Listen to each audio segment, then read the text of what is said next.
Hey guys, welcome to our channel. তোমরা তো জানো ওজস্বী 1 ইয়ারের হয়ে গেছে, সেই জন্য আমরা নাইটে কেক কাটিং করিয়েছিলাম। এবার ফার্স্ট বার্থডে আছে, কেক কাটিং তো করাতেই হবে। তোমরা দেখো ও কেক কাটিং করার জন্য কত এক্সাইটেড আছে। ও কাউকে কাটতেই দিচ্ছিল না, নিজেই কাটিং করার জন্য আগে আগে চলে যাচ্ছিল। তারপর আমরা ওকে কেক খাওয়ালাম। তারপরে কেক নিয়ে দেখো ও দুষ্টুমি কোনো জায়গায় বন্ধ নেই, কেক নিয়ে ও নিজেই কাটিং করছে।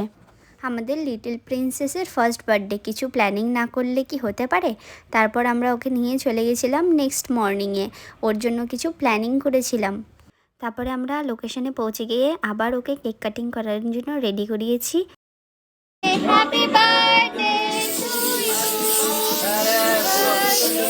কেক কাটিং করানোর পর আমরা ওকে সবাই মিলে কেক খাওয়াচ্ছিলাম, কিন্তু ও খেতেই চাইছিল না।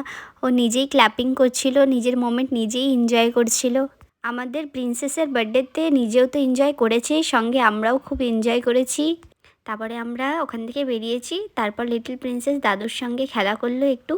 লিটল প্রিন্সেসের বার্থডে আছে আর আমরা মন্দিরে না যাই তাই কি হতে পারে। তারপর আমরা গেছিলাম শ্যাম মন্দিরে ঘুরতে, কিন্তু শ্যাম মন্দির যেতে যেতেও দেখো ও কিন্তু ঘুমিয়ে পড়েছে। কিন্তু কোনো ব্যাপার নেই, আমরা দর্শন করে তারপরে বাড়ি চলে গেছি।